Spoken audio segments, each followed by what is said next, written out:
bonjour à tous. Je suis ravie de me retrouver et de nous retrouver ensemble, enfin, de nous retrouver autour de ce webinaire qui est pour nous une première. Et eh bien, c'est vrai, les circonstances ont fait que ces circonstances nous ouvrent les outils numériques. Et je dirais, tant mieux. C'est vrai que dans le confinement, il n'y a pas que des mauvaises choses, il y a aussi des bonnes choses, c'est qu'on peut expérimenter le côté numérique et comme on l'évoquait tout à l'heure avec Maître Valiki, c'est très très bien. C'est positif aussi, il y a des côtés très positifs bien évidemment. Alors, je me présente, je suis Margaret Barcouda, la présidente de l'association Stop Burnout, le mieux vivre l'entreprise. Cette association, je l'ai créée en 2015, en juillet 2015, et elle a pour objectif de répondre à un besoin d'information, de prévention, d'accompagnement des particuliers et des entreprises dans un souci de préservation de la santé au travail. Alors, nous travaillons au plus proche de la Haute Autorité de Santé et alors, nous travaillons au plus proche de la Haute Autorité de Santé ainsi que des instances parlementaires nationales, donc à l'Assemblée nationale et au Sénat, et nous contribuons à la réflexion législative sur le projet de loi santé au travail. Nous menons donc une action de terrain et de proximité aussi. Nous avons une équipe de consultants pluridisciplinaires, avocats, consultants en qualité de vie au travail, coachs, formateurs, médiateurs, médecins, psychothérapeutes, excusez-moi, et thérapeutes. Notre équipe assure un accompagnement dans la conduite du changement et peut intervenir à la fois sur le volet professionnel et sur le volet personnel. Alors, notre objectif, l'objectif de l'association Stop Burnout est de remettre l'humain au cœur de la société. Et le cœur est important pour nous. Au regard des circonstances actuelles, nos experts en QVT et en droit des entreprises ont à cœur d'intervenir pour vous donner des conseils. Alors, c'est vrai, comment gérer cette période de management à distance? Comment envisager au mieux la période de reprise qui s'annonce? Ce n'est pas une solution évidente, ni une situation évidente. Le confinement est en train de bouleverser le fonctionnement des entreprises, obligeant celles qui le peuvent à basculer les équipes en télétravail ou les contraignant à une activité partielle. Je dirais que l'erreur à ne pas faire est de repartir comme avant, sur les mêmes bases et de considérer qu'un rythme de travail intense serait la seule solution pour rattraper cette période de ralentissement. Cette crise est un choc pour tous et elle est un choc à tous les niveaux. Nous allons devoir reconstruire avec courage, avec cœur, car je voudrais vous dire que là, le courage ne signifie pas être téméraire, mais sachez que le courage vient du cœur. Or, le courage prend ses racines et son élan dans le cœur. Voilà pourquoi le courage est fondamental. Nous allons donc devoir reconstruire avec cœur tout cela en se posant les bonnes questions sur ce qui est, au fond, la mission de l'entreprise. Les dirigeants ont un intérêt économique à réinventer l'entreprise, à réadapter leur organisation, leur management, en mettant en place un temps d'écoute et de construction collective. C'est l'occasion d'initier ou de renforcer, je dirais, oui, d'initier ou de renforcer un fonctionnement économique au plus près de l'humain. Les salariés devront aussi prendre leur part, se responsabiliser et ne pas attendre du seul chef d'entreprise un rôle d'homme providentiel. Il faudra aussi qu'ils contribuent à la sortie de la crise. Il faudra aussi que les entreprises redonnent du sens, réinventent des services innovants. Voilà. Et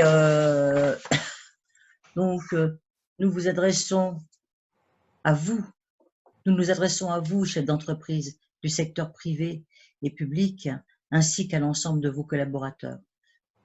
Le sujet de notre webinaire de ce jour est réaligner performance économique et valeur de l'entreprise. Nos experts vont envisager avec vous des pistes de réflexion sur la gouvernance d'entreprise et vous soumettre des outils destinés à rebondir dans les meilleures conditions possibles.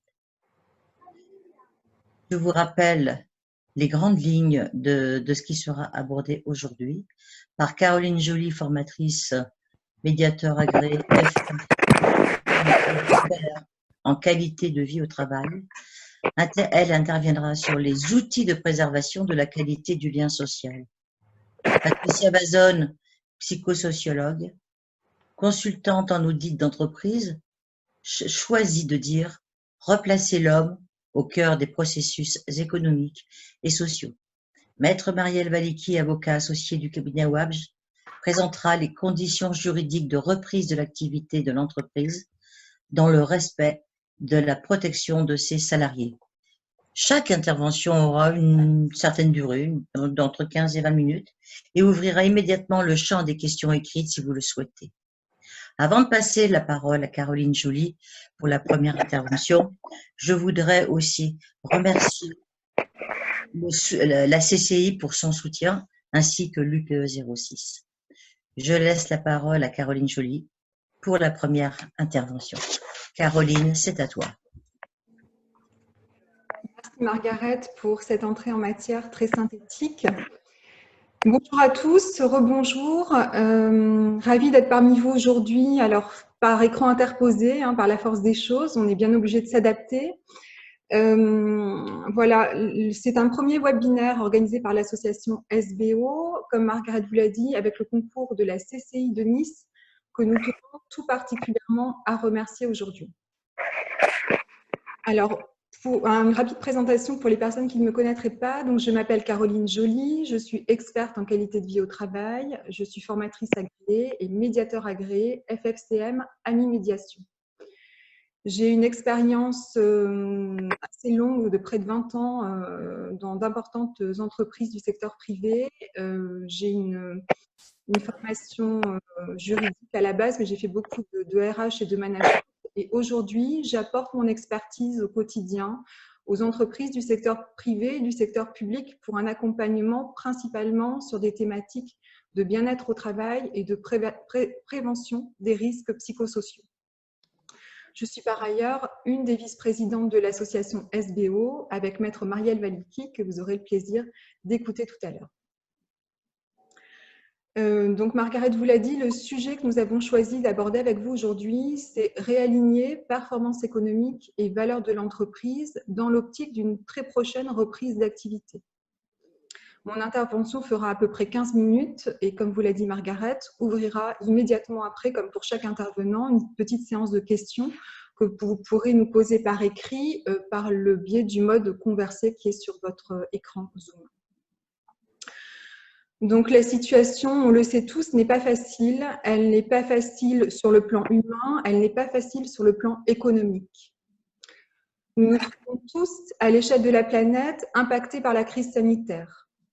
Les circonstances bouleversent l'ensemble de nos repères, tant personnels que professionnels. Elles nous font sans doute réaliser de manière encore plus évidente notre interdépendance, et ce, à tous les niveaux.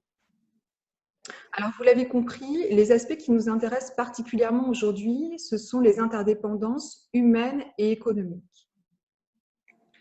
Nous sommes tous unis, je dirais même réunis par la force des choses dans une histoire commune. Cette situation totalement inédite nous oblige encore plus que jamais à mener une réflexion collective sur le sens de notre place en tant qu'individu, mais également sur le sens de la place de chaque entreprise individuelle, de chaque groupe, à l'échelle de l'économie globale dans ce monde déstabilisé et très certainement fragilisé par nos décisions passées. À ce stade, je voulais partager avec vous quelques chiffres rapidement parce que je ne sais pas si vous avez fait attention, mais il y a un certain nombre d'études statistiques qui sortent en ce moment, qui ont été récemment publiées. Alors, la principale, c'est une étude statistique qui vient directement du ministère du Travail. Et cette étude s'attache plus à l'aspect économique de la situation. Et donc, notamment, pour vous dire, 19% des entreprises actuellement, au niveau global, sont à l'arrêt complet, n'ont plus du tout d'activité. Ça impacte encore plus les petites structures, les TPE, pour lesquelles 38%, presque 40% sont à l'arrêt complet. Et au niveau global, 30% des entreprises sont en très forte diminution de leur activité. Donc, on s'en rend compte, l'impact économique, il est quand même extrêmement fort au niveau de l'activité. D'autant plus que 59% des entreprises ont mis une partie de leurs salariés en chômage partiel. Là encore, ça touche plus particulièrement les TPE-PME, puisque les grands groupes ont la possibilité et sont équipés pour faire du télétravail. En parallèle de ces chiffres économiques, je voulais rapidement vous dire deux mots sur une autre étude, une étude Opinionway, qui est parue à peu près en même temps que l'étude du ministère du Travail, qui se focalise, elle, plus directement sur l'impact psychologique de la situation pour les dirigeants, pour les chefs d'entreprise et pour les collaborateurs. Et alors là, deux chiffres importants. 44% des personnes donc sondées se sentent en situation de détresse psychologique. Et dans ces 44%, 18% sont dans une détresse psychologique extrêmement élevée. Et par ailleurs, cette détresse psychologique, elle a un effet direct sur le degré d'engagement des collaborateurs, parce qu'en fait, les personnes les plus en détresse, forcément, ont un degré d'engagement qui est complètement en train de chuter et qui pourra avoir un impact sur le plan économique, sur ces conditions de reprise. Alors, au vu de ces éléments, il est sans doute temps de prendre tous conscience, chacun à notre niveau, de, je dirais, notre interdépendance de destin. Il est sans doute grand temps de réaliser, si on l'ignorait ou si on l'avait oublié, que nos comportements individuels ont des répercussions collectives, puisque nous appartenons tous à une seule et même unité, une seule et même entité aux enjeux communs. Au niveau plus directement des entités juridiques que sont les entreprises, cette situation peut sans doute, malgré tout, constituer une opportunité à saisir d'orienter pleinement son activité vers un réalignement de la performance économique et des valeurs éthiques. C'est ce en quoi nous croyons au sein de SBO et c'est justement tout le cœur de notre sujet aujourd'hui. Vous allez voir, on va beaucoup parler de cœur, mais justement pour le lier à la performance économique et vous faire réaliser que les deux sont liés de manière extrêmement intime. Le temps de réflexion qui accompagne cette crise peut nous permettre justement de réaliser à quel point il est important d'avoir un lien social de qualité dans l'espace professionnel. Sciences économiques et qualité du lien social, en effet, ne sont pas à opposer. Ce ne sont pas deux notions antinomiques, elles sont bien au contraire complémentaires. Et elles sont conditionnées l'une par l'autre et elles se conditionnent l'une et l'autre. Parce qu'en fait, la performance économique, elle est directement conditionnée par le degré de motivation et le degré d'engagement des collaborateurs. Et le degré d'engagement et de motivation des collaborateurs, il est lui-même directement conditionné par un sentiment d'appartenance à une entité sociale dont les valeurs éthiques sont clairement posées, clairement définies et puis surtout concrètement respectées au quotidien. Donc, vous l'avez compris, résultats économiques et qualité des relations interpersonnelles dans l'entreprise sont intimement liés, imbriqués, interconnectés, je dirais, à l'image de l'ensemble des collaborateurs qui forment précisément l'entreprise. Chaque maillon est utile et surtout, j'insiste sur ce point-là, chaque maillon doit trouver une utilité. Alors, à ce stade de mon intervention, je voulais partager avec vous une réflexion d'Henry Ford, donc célèbre industriel automobile américain, qui a été un chef d'entreprise extrêmement visionnaire en ce qui concerne toutes les méthodes de cohésion d'équipe. Et Henry Ford disait « Se réunir est un début, rester ensemble est un progrès, travailler ensemble est la réussite ».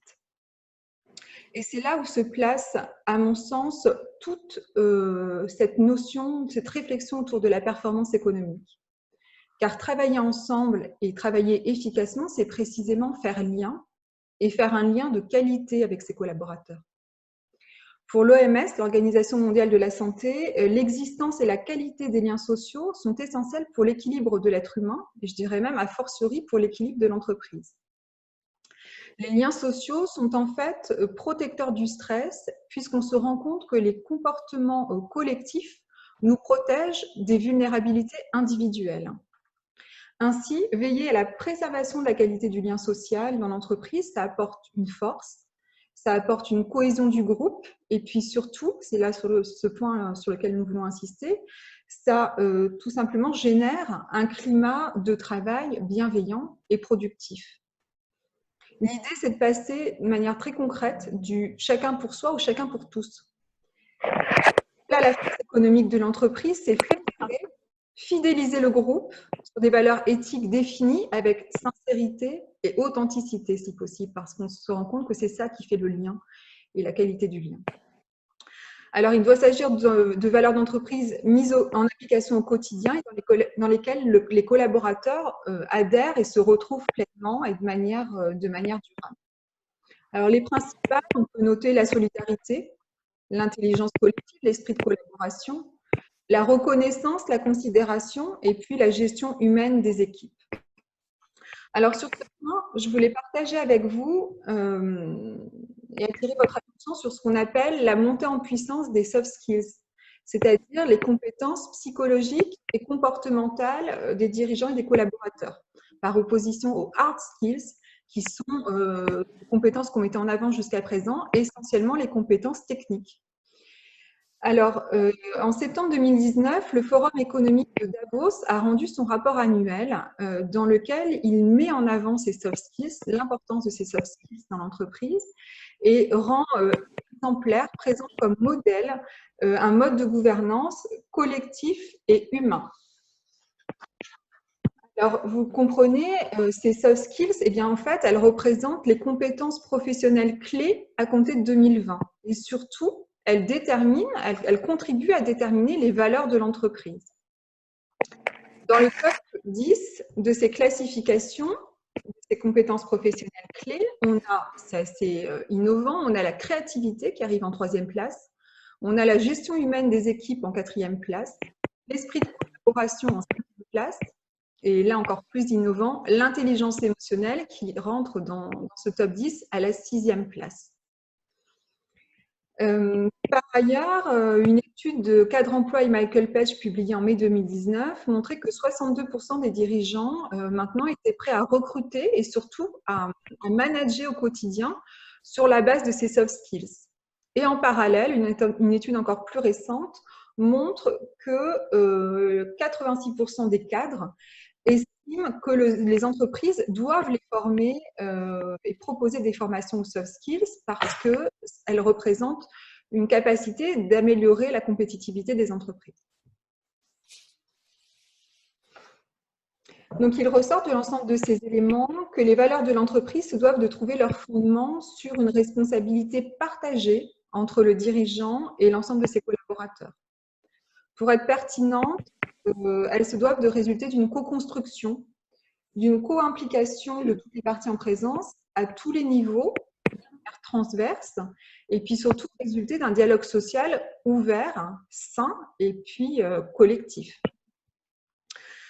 En lien avec cette notion de soft skills et de valeur d'entreprise, je voulais vous parler aussi de ce qu'on appelle la politique RSE, parce que pour moi, tout ça est étroitement lié. En 2011, la Commission européenne a défini la RSE, responsabilité sociétale des entreprises, comme la responsabilité des entreprises vis-à-vis des effets qu'elles exercent sur la société. Alors, cette politique, elle vise des impacts sociaux, économiques et environnementaux. Alors, nous concernant, on va plus s'attarder par rapport au sujet du jour sur l'impact social de la RSE. Et l'impact social, eh bien, en fait, c'est la priorisation des domaines d'action liés à la gouvernance de l'organisation, à la qualité des relations de travail et à la qualité des conditions de travail. Voilà les éléments essentiels. Et donc, il y a une corrélation directe entre la nature du lien social et la performance économique. C'est donc la qualité du lien social qui a travaillé en interne dans l'entreprise. Elle se construit principalement sur le degré d'engagement individuel et collectif, sur les notions d'intégrité, de bienfaisance, de bienveillance, d'exemplarité, d'équité, et puis on l'a vu, d'intelligence émotionnelle et collective qui monte énormément en puissance. Donc ces valeurs, elles conditionnent la qualité du lien social, et qualité du lien social qui conditionne elle-même le climat social, le bien-être au travail et la performance économique de l'entreprise. Je voulais insister sur un point.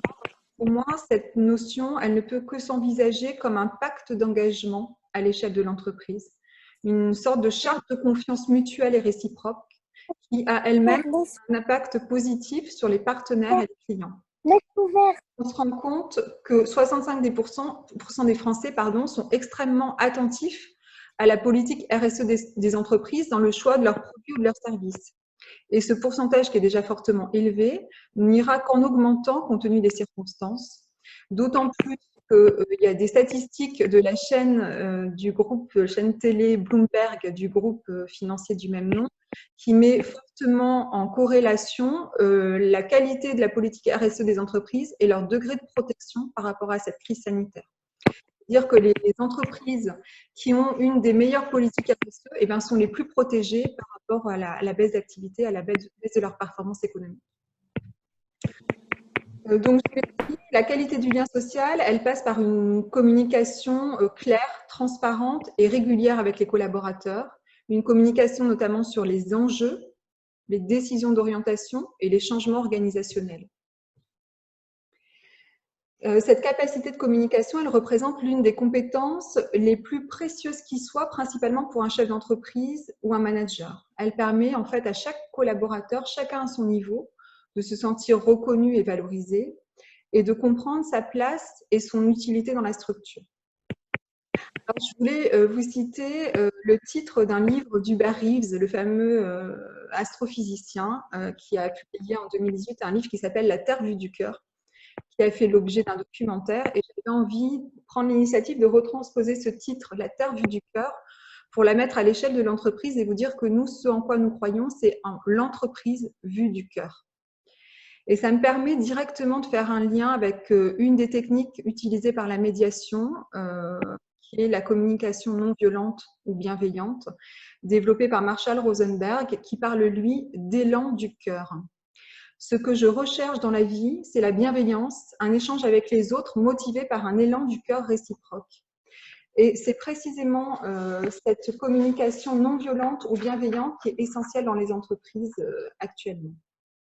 Donc la médiation permet cela. C'est un outil efficace de préservation ou de restauration de la qualité des liens sociaux dans l'entreprise. L'objectif rapidement de la médiation, c'est de désamorcer les tensions relationnelles latentes ou clairement ouvertes entre les collaborateurs et de les conduire à un apaisement, à un dialogue retrouvé ou restauré de manière durable.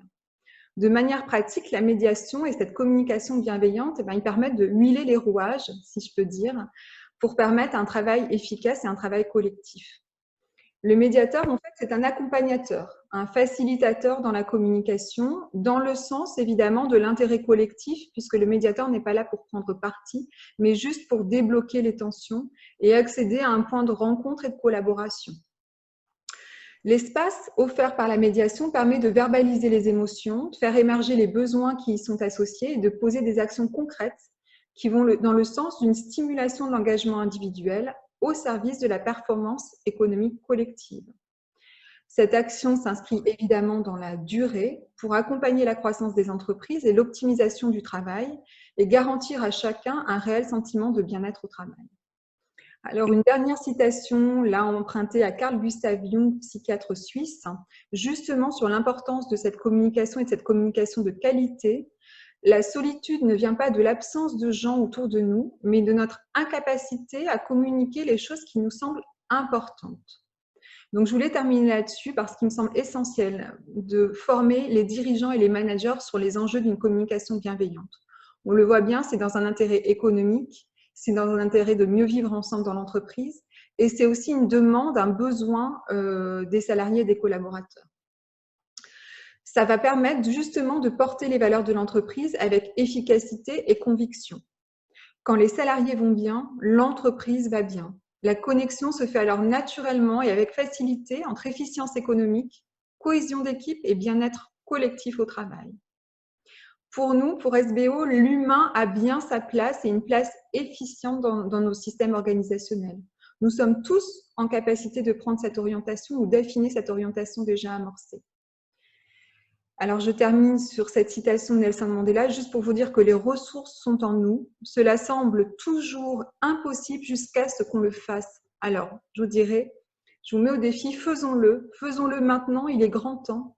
Et l'équipe pluridisciplinaire de SBO est à votre écoute et à votre disposition pour la mise en place de cet accompagnement. Voilà, merci à tous pour votre écoute. Alors, que conseillez-vous au TPE dans le discours pour reprendre le travail ? Alors, très bonne question. Marielle, je pense que tu pourras aussi en parler tout à l'heure. Hein, tu vas être plus directement concernée. Moi, j'ai juste rapidement donné mon sentiment, mais vraiment dans une optique justement de communication bienveillante. Ça va être déjà d'amorcer avant même la reprise. Je ne sais pas dans quelle situation vous êtes, si c'est une situation de chômage partiel, de télétravail, mais avant même la reprise effective, de commencer à amorcer ce dialogue avec les équipes, d'ouvrir ce champ d'écoute hein, sur leur ressenti, sur leurs besoins, et puis de pouvoir mettre en place dès la reprise effective ces espaces de discussion, hein, ce qu'on appelle les EDD, et pour lesquels l'ANACT et l'ARACT sont fortement favorables comme mode de prévention des risques psychosociaux. Donc voilà, accompagner ces réunions de groupe ou en globalité ou par service en accueillant justement les besoins et en libérant le dialogue. Alors, donc moi, je souhaite ouvrir ma partie par une citation de Darwin, qui est un naturaliste et paléontologue, qui nous envoie en fait un message d'espoir, puisque les espèces qui survivent ne sont pas les espèces les plus fortes ni les plus intelligentes, ce dont je ne doute pas de votre part, bien sûr, mais celles qui s'adaptent le mieux au changement. Donc, ça nous encourage en fait à rechercher une évolution qui nous est imposée par l'environnement et également par la situation économique actuelle. Alors, on continue. Alors, cette situation nous contraint bien sûr à un plongeon dans l'inconnu. Ce plongeon, il est par rapport aux relations justement que nous allons pouvoir engager avec nos collaborateurs. Plongeons dans l'inconnu également avec tout ce qui peut entourer votre entreprise, c'est-à-dire les fournisseurs, les collaborateurs, le monde économique, toutes les interactions que vous aviez pu nouer au préalable. Et ce plongeon, en fait, il cristallise à la fois nos peurs et nos incertitudes, celles du chef d'entreprise comme celles des salariés et de tous ceux, en fait, qui entourent l'entreprise. Et ça nécessite donc un travail réflexif, c'est-à-dire en amont aussi avec soi-même, justement pour préparer ce déconfinement. Et le plus souvent, il sera nécessaire, bien sûr, de l'accompagner de manière discursive, c'est-à-dire dans la relation avec les autres, pour piloter votre entreprise et pour se réapproprier en fait cette nouvelle vision, cette nouvelle donne de l'entreprise. Donc, je vous ai proposé un certain nombre d'objectifs sur lesquels il est peut-être souhaitable de réfléchir. Alors, tous les PowerPoint pourront être mis à votre disposition hein, si vous le souhaitez, par rapport aux éléments qui vous seront nécessaires pour évoluer ensuite dans votre réflexion. Donc, ces grandes lignes, je vous laisse les lire. Hein. Une analyse, bien sûr, de la situation, une orientation vers de nouveaux changements. Regardez quelles sont les compétences professionnelles qui peuvent vous permettre, bien sûr, au sein de votre entreprise, de remettre en marche vos équipes. Peut-être de voir aussi quelles peuvent être les personnes qui sont les plus à même d'être des soutiens, des supports dans cette volonté de se réengager dans l'entreprise, pour faire une sorte de boule de neige, comme un facteur d'entraînement pour entraîner les autres collaborateurs, pour vous entraîner vers de nouveaux projets également. Réidentifier un certain nombre d'intérêts, de valeurs, d'aspirations. C'est pour ça que c'est intéressant de questionner bien sûr vos salariés et de vous questionner vous-même et d'identifier les difficultés à surmonter. Donc, toute cette pré-reprise, elle peut nous permettre de revoir un peu nos lignes de force. Donc, je vais continuer. Donc, on l'a déjà bien sûr abordé avec Caroline, hein, c'est de replacer l'homme au cœur des performances économiques et sociales dans votre entreprise. Il faut faire attention aux hommes, on l'a souligné, je tiens aussi à vous le rappeler. Leurs motivations qui vont contribuer au développement des performances de votre entreprise. La performance économique, elle ne peut pas se faire sans coopération. On a bien vu les limites en fait de l'égoïsme massif dans la capacité du travail en équipe et le développement économique, l'entraide, la cohésion, les objectifs partagés s'avèrent être vraiment des facteurs de réussite collective. Il y a de nombreux entraîneurs sportifs d'ailleurs qui font des interventions, des conférences dans les entreprises qui en sont l'exemple blatant et qui nous rappellent qu'effectivement une entreprise c'est un peu comme une équipe sportive et que les appuis mutuels, les soutiens en fait qui peuvent se créer avec les hommes, entre les hommes, permettent d'avancer plus vite, plus fort et mieux. Alors, on est poussé au changement, bien sûr, donc c'est la raison pour laquelle on se retrouve aussi ensemble aujourd'hui. Mais la raison, alors, pourquoi est-ce que nous sommes poussés au changement? Parce que les circonstances nous y obligent, mais le résultat de ce pourquoi, c'est qu'est-ce que nous attendons de ce changement. Et ça demande vraiment une réflexion, des échanges au préalable. Il va falloir se projeter en fait dans une économie différente et choisir les directions que vous voulez prendre en fonction des valeurs qui sont associées à votre entreprise ou en tout cas à votre activité. Moi, je me suis beaucoup inspirée en fait dans cette présentation. J'ai oublié de me présenter d'ailleurs, ce que j'aurais dû faire en tant que psychosociologue et formatrice depuis une vingtaine d'années dans tout ce qui concerne les ressources humaines et l'accompagnement au changement. L'intérêt en fait, et je me suis beaucoup inspirée de Mathieu Ricard, qui a fait le choix de l'altruisme contre l'individualisme. Et la crise de notre système de santé à l'heure actuelle est là pour nous le rappeler. Hein. Donc, il va devenir urgent d'envisager une économie différente, qui est d'ailleurs promue à l'heure actuelle par de nombreux économistes. Vous voyez le nom qui s'affiche sur mon écran. On parle aussi, vous avez peut-être l'écho de ce bonheur national brut qui est promulgué au Bhoutan, au Japon et dans bien d'autres pays. Donc, c'est une autre vision de l'entreprise qui est développée aussi en Islande, qui rappelle que nous avons des devoirs envers les êtres humains et que nous pouvons concevoir, ou bien d'un côté que l'homme est un loup pour l'homme, pour Plaute, qui est de 254 avant Jésus-Christ, ou à l'opposé, par Sénèque, que vivre c'est être utile aux hommes. Donc en fait, on a ces deux versants dans notre économie qui sont toujours, je dirais, présents et sur lesquels on va devoir peut-être assouplir un certain nombre de nos concepts. Alors, les trois piliers de la prospérité économique pour Mathieu Ricard, dont je parlais tout à l'heure, hein, c'est à la fois le pilier de la prospérité qui ne peut s'engager que sur la nature, à partir de la nature dont nous devons préserver l'intégrité, des activités humaines qui doivent s'épanouir et des moyens financiers qui doivent permettre d'assurer notre survie et des besoins matériels raisonnables. Je vais continuer.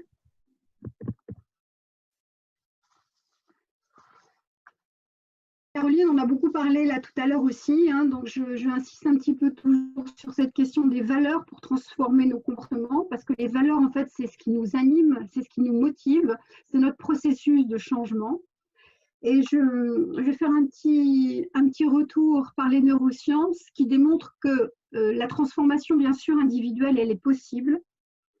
Des formes d'apprentissage peuvent se mettre en place dans notre façon de réfléchir, en entraînant bien sûr de nouveaux comportements à partir des modifications de notre cerveau. Et l'évolution de ces modes de comportement et de pensée sont possibles potentiellement par imitation, apprentissage, donc par l'imitation les uns vis-à-vis des autres, par ce qu'on appelle des cercles vertueux également.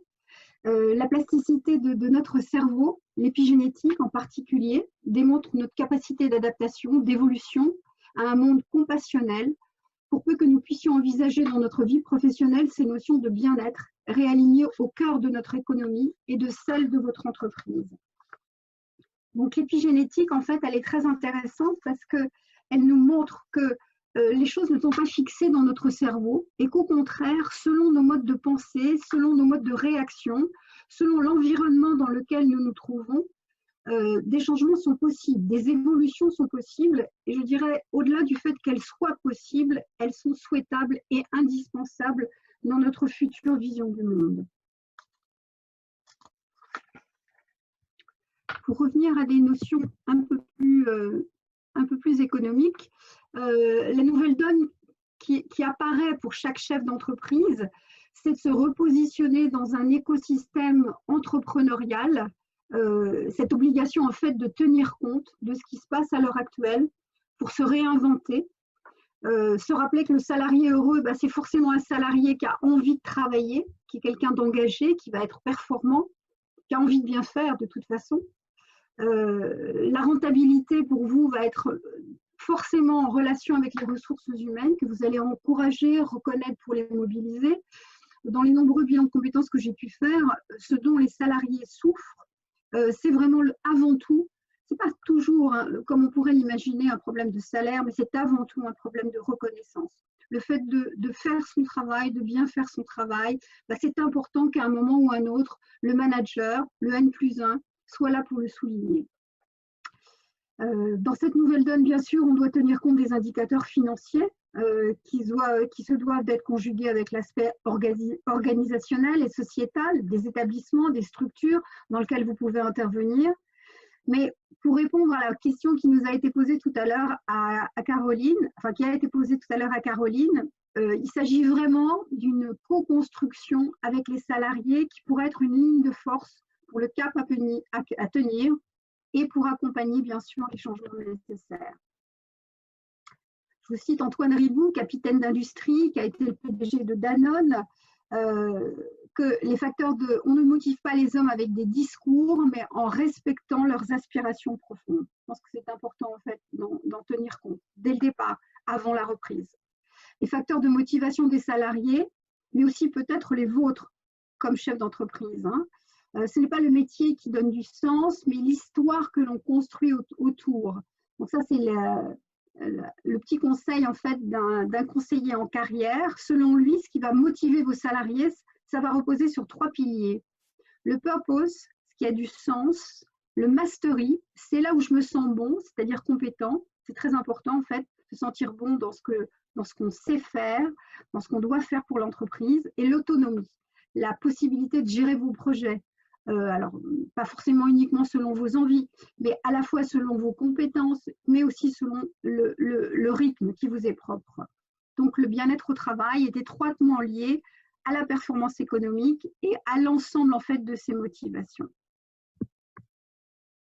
Merci de votre écoute bienveillante. J'attends avec un grand plaisir les questions que cette intervention aura pu susciter. Sans pouvoir vous assurer de ma capacité à pouvoir y répondre. Néanmoins, j'essaierai. Alors, Patricia, on a eu des commentaires pendant ton intervention sur justement cette volonté de changement et de se dire que c'est peut-être une opportunité à saisir que que de réorienter son activité différemment. Il y a par contre une question plus directe sur comment faire pour limiter les faillites, les licenciements, la mise à l'écart de nombreux salariés et entrepreneurs. Alors pour la faillite, ça je laisse Maître Valicki nous donner, nous éclairer face à la complexité juridique, économique que cette situation de confinement a pu générer. Je pense que fort heureusement, elle pourra avoir de nombreuses réponses et proposer les procédures à mettre en place. Parce que là, on est dans ce que j'appelle du dur. Il y a les sciences molles qui sont la psychologie, les sciences humaines, et vous avez les sciences dures. Voilà. Donc, moi, en ce qui concerne la faillite, je dois m'avouer vaincue. Je ne peux pas faire grand-chose. Je ne peux que tenir compte des individus qui sont en difficulté dans ce cas-là. Voilà. Donc, est-ce qu'il y avait une autre question avant que je passe la parole à Maître Valicki? Il y a d'autres questions pour l'instant. Pendant que le PowerPoint va s'afficher, je vais en profiter pour faire ma petite introduction. Donc d'abord, aujourd'hui, je suis là dans une double qualité, en qualité de membre du bureau de l'Union patronale, et je représente Philippe Renaudy, et qui est donc, c'est les entreprises qui s'expriment, et également, je suis Marielle Valicki, je suis avocat au barreau de Nice et de Paris. Mon domaine d'intervention, ce sont les entreprises. Ceux qui me connaissent savent que je fais du bénévolat depuis 30 ans dans tout ce qui touche à l'entreprise, de près ou de loin. Et effectivement, je pense que si je m'en occupe mieux, c'est juste parce que je les aime. Parce que pour moi, les entreprises, c'est la source de la richesse. Ça crée des emplois, ça crée de la valeur. Mais en revanche, bon, ces entreprises, il y a quelquefois des dysfonctionnements. Et aujourd'hui, on est là pour parler de cette reprise d'activité des entreprises en respect de la protection des salariés. Alors, il y aura donc deux parties dans mon intervention. Et si ça ne vous dérange pas, je répondrai à toutes les questions après. Comme ça, vous aurez une vision assez complète de mon intervention qui va répondre à certaines des questions. Et après, je suis à vos dispositions pour écouter toutes vos questions. Alors, la reprise de l'activité de l'entreprise, la vie ne s'est pas arrêtée. C'était effectivement mon premier titre. La vie de l'entreprise, elle a continué. Effectivement, on a considéré, suivant les domaines, j'avais tous les chiffres de l'Union patronale, mais je vais pas du MEDEF national, donc je ne vais pas vous assommer avec ça, mais on a tous les chiffres de reprise d'activité, totale ou partielle, sachant que par exemple, dans la grande distribution, on est à 100%, dans le BTP, on est à moins 95%. Donc vous imaginez bien qu'effectivement, il y a des entreprises qui sont totalement à l'arrêt, il y a des entreprises qui sont à flux tendu. Et il a fallu que la vie s'organise. Donc, la première partie de mon intervention, c'est la vie de l'entreprise, elle s'organise. Alors, quelques petits rappels.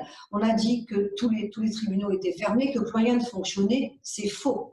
Alors, les tribunaux fonctionnent. Vous me direz, bon, une entreprise, est-ce qu'elle a besoin de tribunal? Oui, par moment. Et on va commencer par le premier auquel elle peut avoir besoin, qui s'appelle le tribunal de commerce. Alors, le tribunal de commerce, c'est celui qui va statuer sur tous les problèmes entre les professionnels, entre les entreprises, et qui, dans des périodes comme aujourd'hui, notamment si on a des problèmes financiers très importants, qui va permettre d'avoir en ligne, grâce à tribunaldigital.fr, un accès direct au président et au vice-président. Alors là aussi, je vais donner mon petit exemple personnel. Il a fallu que je sois acculée et qu'effectivement, je ne puisse pas faire autrement pour arriver à Tribunal Digital. Je pensais que c'était plus sympathique d'envoyer des courriers, de passer les voir. Là, ça y est, il a fallu être au pied du mur pour que j'utilise cet outil qui est extrêmement bien. Qui permet quoi? Qui permet d'avoir un entretien avec le président du tribunal de commerce par téléphone ou par visio, de demander l'ouverture de procédures de prévention, conciliation, mandat ad hoc, et ça c'est fondamental, déclarer une cessation des paiements si nécessaire. Je peux revenir, même si ce n'est pas le thème, sur les procédures collectives, parce qu'une des ordonnances a effectivement arrêté à partir du 12 mars. On ne pourra pas vous en reprocher d'avoir tardé à déposer le bilan, et de saisir les tribunaux pour les affaires les plus urgentes qui nécessiteraient d'être plaidées et qui peuvent être plaidées en visioconférence. Les différents tribunaux qui sont sur notre département, que ce soit Nice, Antibes, Cannes ou Grasse, ont tout mis en place, tous, ce genre de visioconférence pour être accessible, pour que justement les chefs d'entreprise dans une tempête, parce qu'on peut parler d'une tempête, on peut parler d'un ouragan, d'un tsunami. On a quasiment tous été scotchés. Entre guillemets, les pauvres restaurateurs, on leur a dit à 20h qu'à 23h, leurs établissements devaient être fermés. C'est d'une violence, il y a des stocks, il y a des salariés. Enfin, c'est extrêmement violent, c'est extrêmement anxiogène pour les êtres humains qui travaillent dans ces entreprises, que ce soit pour les dirigeants, pour les salariés. Donc là, effectivement, l'intervention d'aujourd'hui était de mettre du lien entre les salariés et l'entreprise, comment faire de la performance sans avoir l'air, excusez-moi, je vais peut-être vous choquer, mais un peu niais, parce que quand on parle de respecter les salariés ou tenir compte du bonheur dans l'entreprise, moi, à chaque fois, on me regarde avec un petit air entendu du style « elle est gentille ». Non, non, non, non, là, on ne parle pas du tout de gentillesse, là, on parle d'efficacité. Et aujourd'hui, il aura peut-être fallu qu'on soit au pied du mur d'une crise sanitaire mondiale aussi gravissime, avec un confinement, avec les fermetures de tous les commerces, de la plupart, pour se rendre compte qu'on ne pouvait plus continuer de la même façon. Alors ces tribunaux, ils sont là, et donc c'est la première slide, c'est le tribunal de commerce.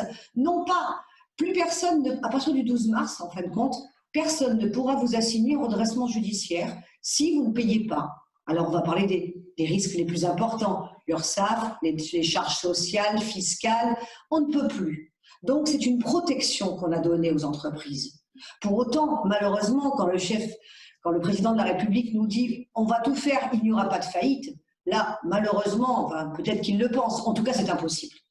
Et il va falloir être réactif et solidaire, mais j'en parlerai plus tard. Donc, les tribunaux de commerce, ils continuent à fonctionner au service des entreprises, pas contre les entreprises, au service. Et c'est ça qu'il faut entendre aujourd'hui. C'est ce qu'on peut imaginer. Les gens ont peur des tribunaux en France, comme ils ont peur du fisc. Enfin, il y a 3-4 peurs assez civilisationnelles, un peu incompréhensibles, parce que si on regarde sur une probabilité d'être contrôlé, je ne sais pas de combien elle est, mais elle n'est pas très importante. Donc, le tribunal, ça peut être pour vous aider. Et quand on fait de la prévention des entreprises, et c'est un des rôles majeurs que mon cabinet s'attache à vraiment développer, c'est de prévenir. C'est comme quand on fait une lettre de licenciement. Si nous, on vient nous voir une fois que la lettre de licenciement est faite, c'est fini. L'intérêt d'un avocat, c'est d'être en amont, de guider le chef d'entreprise pour lui éviter de faire des erreurs. Si vous avez signé un bail commercial qui met n'importe quoi dedans, nous, on n'est plus magiciens. On ne peut pas vous sortir de là. Donc, il y a 2 mots-clés. C'est la prévention et après, on verra comment éviter le conflit. Mais les tribunaux, on le voit toujours comme le conflit, mais ça peut être également, et là c'est le cas, pour la prévention des conflits, la prévention des difficultés. Voilà, ça c'est le premier tribunal et je voulais vraiment insister dessus parce que c'est celui qui concerne les entreprises. Le Conseil des prud'hommes, très rapidement, juste pour vous dire que le Conseil des prud'hommes, il fonctionne en référé. Les audiences existent pour les dossiers extrêmement urgents. Pour tous les dossiers de fond, bien évidemment, pour l'instant, il n'y a ni d'audience devant le bureau de conciliation et d'orientation, ni d'audience devant le bureau de jugement. Tout est renvoyé après confinement. Alors, ces tribunaux qui fonctionnent, c'est une ville, c'est une partie de la vie de l'entreprise, mais l'entreprise, elle ne s'arrête pas non plus complètement. Pourquoi? Parce qu'il y a également, ah oui, j'avais oublié les juridictions civiles et pénales parce qu'elles sont un peu moins usitées, mais par exemple, pour toutes les professions libérales, que ce soit les professions juridiques, les professions de santé, les ostéopathes, les masseurs kinésithérapeutes, les médecins, les chirurgiens dentistes, tous ces gens-là ont été confinés, n'ont pas pu continuer à travailler puisqu'ils reçoivent, sauf ceux qui sont réquisitionnés, ou les volontaires, il y a des actes absolument magnifiques. Dans les temps de crise très graves, on est quelquefois complètement scotché. Moi, j'ai vu cette infirmière de la Côte d'Azur qui est montée aider les équipes à l'hôpital Bichat à Paris et qui a laissé ses enfants pour aider ses collègues à Paris. Ça fait partie des choses absolument extraordinaires que la crise permet de révéler. Un courage extraordinaire.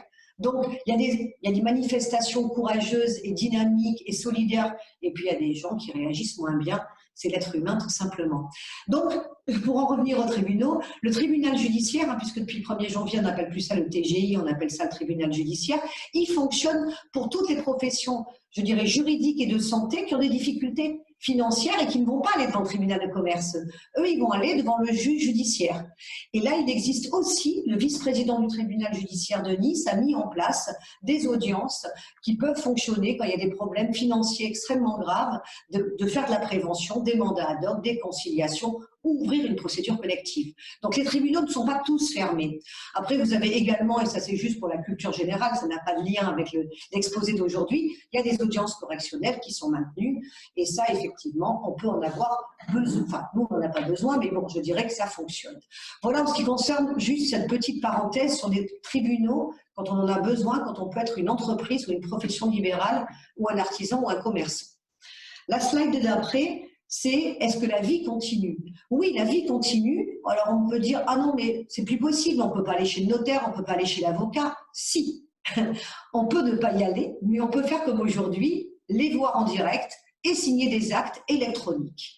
Alors, la signature électronique, effectivement, les actes d'avocat ont toujours existé. Hein. On peut faire aujourd'hui, moi je suis en train d'en faire 3, et pour 2 des restaurateurs, alors là j'avoue que là aussi, bravo. Bravo de ne pas avoir annulé votre volonté d'acheter un fonds de commerce de restauration dans la période où on se trouve. Hein, franchement, il y a des initiatives et des gens, des chefs d'entreprise qui majoritairement le sont, mais il y en a certains, c'est waouh, quand même. Donc, on peut faire des sessions de fonds, on peut faire des sessions de parts, on peut faire des baux commerciaux, on peut faire des actes électroniques. Ça a toujours existé. Il y a la protection juridique des actes d'avocat qui est donnée et c'est donc totalement sécurisé. Hein. Donc là, il faut avoir aucune crainte. C'est sécurisé par notre réseau intranet, par notre RPVA, en lien avec le Conseil national. Les notaires. Alors les notaires, ils sont passés à l'acte électronique, mais en signature des clients, si j'ose dire. Mais un décret du 3 avril a prévu qu'ils pouvaient également recevoir les actes seuls, à distance, même quand aucune des parties ne sont là, la signature du notaire étant suffisante. Donc ça, c'est une avancée majeure. Parce qu'avant, il fallait faire des procurations, il fallait faire vraiment énormément de choses, c'était extrêmement compliqué. Là, aujourd'hui, ce décret, et j'ai pas mal d'études notariales qui se sont mis au goût du jour, qui là aussi ont dû appeler leur gestionnaire de logiciels entreprise pour s'adapter et mettre en place cet outil pour que tout ne s'arrête pas forcément. Indépendamment de ces signatures électroniques, donc vous avez vu, les différents contrats vont pouvoir être passés, alors que tout le monde a pensé qu'il ne se passait plus rien. Faux, si vous avez besoin, et on est bien, si vous avez besoin, la vie de l'entreprise continue. Alors, il y a différentes ordonnances qui ont modifié beaucoup de choses, notamment celle du 25 mars, on en a dû avoir une quinzaine, je crois, dans la nuit du 24 au 25 mars. Il y a des délais qui ont été allongés. Parce que là aussi, on vous a parlé de force majeure, j'y reviendrai tout à l'heure, mais on vous a parlé de tous les délais suspendus, et quelquefois, nos journalistes, ce ne sont pas tous des juristes, c'est pour ça que notre cabinet, on a tous fait des notes. On a étudié, on a eu notamment mes associés, Cédric Bianchi et Sophie Gomila, chacun dans leur domaine. On fait des notes précises qu'on a envoyées à tous nos clients, qu'on a mis en ligne sur tous nos réseaux, bien évidemment gratuitement. Là, il faut être solidaire, c'est une évidence. Il faut essayer de sauver les meubles et il faut essayer d'éviter la casse au maximum. Là, on est vraiment là-dedans.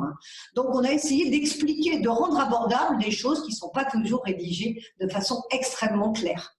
Donc, il y a on vous a dit, par exemple, ce n'est plus la peine de payer les loyers commerciaux dans les TPE de moins de 11 salariés, moins de 2 millions de chiffre d'affaires, c'est plus la peine. Non, ça ne se passe pas comme ça. Les locataires commerciaux qui se trouvent confrontés à ce genre de difficultés, par exemple un restaurateur qui n'a plus aucun chiffre d'affaires s'il ne fait pas de vente à emporter, il va pouvoir demander à son bailleur l'autorisation de suspendre les loyers. Et le bailleur pourra répondre par la positive ou par la négative. Qu'est-ce qu'a accordé le législateur comme protection? Il a apporté une protection très importante, c'est-à-dire que si vous ne payez pas le loyer à partir du 12 mars jusqu'à la fin du déconfinement, votre propriétaire, ce qu'on appelle le bailleur en termes techniques, ne pourra pas vous assigner et demanderait votre expulsion. Mais vous voyez, comme quoi la présentation entre dire c'est plus la peine de payer son loyer et la vérité technique, si j'ose dire, c'est-à-dire si vous ne le payez pas, vous ne risquez pas de perdre votre loyer, vous ne risquez pas de perdre votre local, le juge ne prononcera pas la clause résolutoire, il ne prononcera pas la résiliation du bail, c'est pas tout à fait pareil. Donc, on a également eu des délais qui ont été suspendus 1 mois après l'état d'urgence sanitaire. Pour l'instant, il est arrêté au 24 mai, l'état d'urgence sanitaire. Donc, beaucoup de délais vont recommencer à courir du 24 mai, par exemple, quand il y a 1 mois de prorogation, comme dans certains cas de figure, jusqu'au 24 juin. Ça peut être encore plus.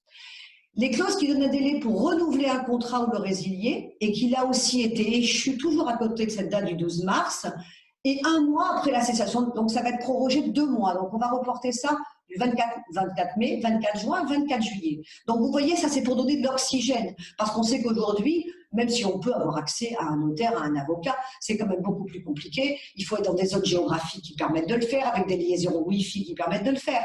Donc là, on a cette souplesse qui a voulu accompagner les entreprises. Alors juste un tout petit slide, hein, c'est pas ma spécialité, la force majeure. Cédric Bianchi, mon associé, est très très féru de ces notions qu'on nous apprend à la fac pendant de nombreux cours. Hein. Mais globalement, comme on entend à chaque fois dire dans les médias là aussi, la force majeure, on n'est pas obligé de payer, la force majeure, on n'est pas obligé de. J'ai voulu que vous ayez une tout petit bébé culture générale sur ces cas-là. Qu'est-ce qu'est la force majeure habituellement? La force majeure, ça dispense de l'exécution d'une prestation si on démontre 3 critères: extérieur, imprévisible, irrésistible. Mais par exemple, et là je donne, alors la crise du Covid-19 peut être considérée comme irrésistible, hein, c'est-à-dire que si vous ne pouvez pas faire de télétravail, eh bien c'est fini, hein, vous ne pouvez pas travailler. En revanche, si le télétravail est possible, vous n'êtes pas dans la force majeure. Imprévisible, alors là effectivement je donne cet exemple pour être aussi pragmatique que possible. Vous avez décidé de vous marier le 15 décembre et il n'y avait aucune problématique, en tout cas aucune problématique dont on ait connaissance, c'est peut-être un peu plus juste. Vous êtes prévu de vous marier le 15 avril, on est en plein confinement, c'est impossible, vous êtes dans la force majeure. Deuxième cas de figure, parce que le confinement vous a rapproché de votre conjoint, vous avez prévu, je dirais, le 20 mars de vous marier. Là, on va, le 20 avril, on va considérer que non, le 20 mars, vous saviez qu'on était en plein confinement, vous connaissiez les caractéristiques de la cessation de pratiquement toutes les activités, ce n'est pas la force majeure. Donc vous voyez, ça c'est le métier de juriste, hein. On a des principes, des exceptions, ça c'est toutes nos études de droit qui sont liées là-dessus. Mais c'est ce qui en fait aussi, je dirais, le côté passionnant, c'est qu'il n'y a pas de routine chez nous. Il n'y a qu'une chose qui n'arrive jamais des métiers d'avocat, c'est de s'ennuyer. Voilà. On ne s'ennuie pas parce qu'il y a toujours des choses invraisemblables. Et la jurisprudence, c'est-à-dire l'ensemble des décisions rendues par les tribunaux, qui vont être rendues dans les mois et semaines qui vont arriver et qui vont suivre l'état de confinement, enfin ça va être des choses totalement nouvelles. Nous n'avons aucun recul. Il n'y a aucune crise. Dans les annales de la justice, nous n'avons jamais connu cette crise-là. Ou en tout cas, parce qu'il y avait la grippe espagnole, mais les moyens de communication ne nous ont pas permis à l'époque de savoir ce genre de choses. Donc, on va être dans un état de droit où on va créer du droit. On va être dans la création du droit. Et la meilleure façon de faire de la création du droit, et là je vais faire un clin d'œil à ma co-intervenante Caroline et également à Chantal, c'est également de faire du droit de façon la moins contentieuse possible, avec ce qu'on appelle le règlement alternatif des conflits. Alors ça peut être la médiation, ça peut être différentes approches, mais en revanche, les tribunaux sont surchargés, il va falloir essayer de réfléchir différemment et un peu de moins de franco-française, mais j'y reviendrai tout à l'heure. Donc voilà ce petit topo sur la force majeure. Ma deuxième partie de mon intervention, c'est la vie sociale continue. Hein. Nous avons des ordonnances, notamment celle du 25 mars, et la slide d'après, s'il vous plaît. Voilà, dans la vie de l'entreprise, alors là, la vie de l'entreprise, elle a quelquefois des assemblées générales à faire, des assemblées générales d'approbation des comptes, des conseils de surveillance, des conseils d'administration. Qu'est-ce qui se passe là? Alors bon, là aussi, même si on peut critiquer, c'est très facile la critique. Ceux qui ne font rien peuvent toujours critiquer ceux qui font tout. Mais là, ceux qui ont essayé de faire, en rendant des ordonnances un peu désordonnées, quelquefois pas toujours très accessibles, en tout cas, ils ont essayé de faire. Et ils ont essayé de faire que la vie de l'entreprise continue. Donc effectivement, aujourd'hui, on va pouvoir tenir la vie de l'entreprise et tenir des assemblées générales, tenir des conseils de directoire, des conseils de surveillance, des conseils d'administration. Et là, même si les statuts ne prévoient pas, et là on reconnaît quand même un petit pragmatisme qui moi me plaît bien, les assemblées générales peuvent se tenir par téléconférence ou visioconférence à condition d'en informer les associés au moins 3 jours ouvrés avant la réunion. Donc là, un simple mail à tous les associés, il y a une situation d'urgence, il faut demander un PGE, il faut faire des licenciements, il faut mettre les salariés en... Et là, effectivement, on va pouvoir réunir les associés de la société, si on a plusieurs associés, ou les actionnaires, si on est sous forme de société. Donc la vie, elle continue effectivement. Et qu'est-ce qu'on a aussi comme possibilité? Par exemple, vous le savez, les sociétés qui arrêtent leur compte au 31 décembre doivent convoquer une assemblée générale d'approbation des comptes avant le 30 juin. Ça, c'est le principe. Donc il faut passer le slide. Ça, c'est le principe. Comment on fait en ce moment? Alors là aussi, ils ont prévu qu'il y aurait notamment, là on peut passer cette slide parce que j'en ai parlé, donc pour les assemblées, non, il y en a une qui a disparu, bon c'est pas grave, je vais vous la dire en direct, les assemblées générales qui devaient être tenues soit à partir du 30 octobre, soit à partir du 31 décembre, vont être prorogées de 3 mois. Donc là, vous avez un peu de souplesse, sauf si le commissaire aux comptes a rendu son rapport avant le 12 mars. Parce qu'effectivement, on considère que si le commissaire aux comptes a rendu son rapport parce que votre société a un commissaire aux comptes, c'est qu'il a eu les comptes, donc c'est que le bilan est fait, le rapport du CAC est fait, donc vous pouvez tenir votre AG, c'est-à-dire Assemblée Générale Ordinaire d'approbation des comptes. Donc là, voilà, la vie de l'entreprise, c'était ma première partie d'intervention, elle peut continuer. Et c'est important de le savoir. Et je dirais même, elle doit continuer. Alors, elle doit continuer, est-ce qu'elle doit continuer dans n'importe quelle condition?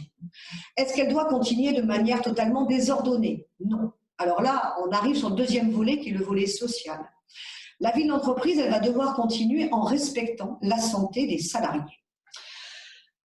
Première slide, vous allez le voir, l'employeur est tenu d'une obligation de sécurité résultat. Pour tous les jurys, c'est très simple. Pour tous les autres, ah bon, c'est quoi la sécurité résultat? L'article, effectivement, du Code du travail le prévoit de façon très précise. L'employeur prend les mesures nécessaires pour assurer la sécurité et protéger la santé physique et mentale des travailleurs. Donc, il doit faire de la prévention, il doit faire des actions d'information et la mise en place d'une organisation et de moyens adaptés. Voilà, donc là, effectivement, vous le voyez, ça répond en partie à la question qui a été posée tout à l'heure. Est-ce qu'on doit informer ses salariés? La réponse, elle est oui. Alors, on doit le faire parce que c'est bien en termes de management, bien sûr. On doit le faire parce que c'est bien en termes humains, pour rendre son équipe, les rassurer, alors que tout le monde est angoissé. On s'est aperçu que 70% des Français ne dormaient plus bien. Ça veut bien dire que c'est extrêmement anxiogène. Et même quelquefois, on a l'impression de gérer les choses intellectuellement, mais le corps en décide autrement. Donc, on a besoin, le chef d'entreprise, même sans faire une vision très paternaliste ou maternaliste des choses, il faut qu'il se mette à la place de ses salariés qui vont se dire, est-ce que je vais perdre mon boulot? Est-ce qu'après la cessation d'activité partielle ou chômage partiel, est-ce que je vais récupérer? Est-ce qu'on va me licencier pour motif économique? Est-ce que mon poste… Le seul problème, c'est que le chef d'entreprise, quelquefois, il n'en sait pas beaucoup plus parce qu'il n'a pas beaucoup de lisibilité. Et bien, j'allais dire que le peu qu'il sait, il faut qu'il le dise de manière transparente. Là, c'est fini. Hein. Les mensonges pour rassurer, on est hors sujet. Là, s'il y a une chose qui est certaine, c'est que cette crise aura démontré qu'il va falloir être intransparent, 2, bienveillant, et 3, il va falloir sacrément remonter nos manches. Hein. On va monter, enfin, on a vu qu'on allait perdre, on était prévu sur 1,3 de croissance. Les chiffres, aujourd'hui nationaux, hein, ce n'est pas les miens, hein, on est à -8. Hein.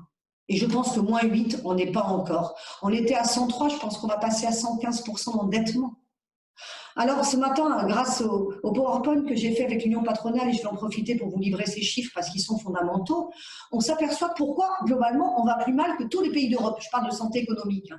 Je ne parle pas de santé, je ne suis pas habilitée pour parler de la médecine ou de la santé des patients. Hein. Mais en tout cas, la santé économique des entreprises, j'ai un tout petit peu de bagage et en tout cas beaucoup d'intérêt depuis plus de 30 ans. Et bien effectivement, on apporte de tous les pays d'Europe, hein, et y compris, je ne parle pas des États-Unis, de l'Angleterre, de la Chine, hein, on apporte la plus grande protection. On a les chiffres les plus importants au niveau de l'activité, du chômage partiel. On est les plus protecteurs. Donc, une fois qu'on a dit tout ça, on se dit, c'est bien, et c'est vrai, que quelque part, c'est notre système. Et bien sûr que c'est bien. Mais quel est le corollaire? C'est qu'on va être endetté plus que les autres. C'est une certitude, c'est déjà le cas. Donc là, on est déjà dans les chiffres. Donc, ça veut dire quoi? Qu'il va falloir bosser et bosser super bien, au moins aussi bien que les autres, pour remonter tout ce retard qu'on a accumulé, tout ce passif qui a été suspendu. Alors, dans le domaine de l'hôtellerie et de la restauration, il y avait une réunion interministérielle aujourd'hui, donc je peux annoncer que de la suspension des charges, on se dirige vers l'annulation des charges.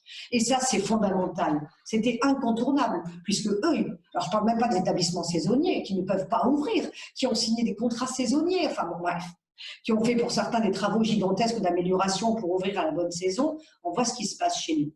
Donc voilà, il va falloir que les salariés et les employeurs soient totalement soudés, unis et regardent dans le même sens. Pour autant, il y en a un des deux qui a un pouvoir que n'a pas l'autre. Et le pouvoir de l'entreprise de décider s'il réouvre, ça, c'est à son corollaire dans les devoirs qu'il a. il a des pouvoirs, mais il a des devoirs. Et le principal devoir, c'est de protéger la santé de ses salariés.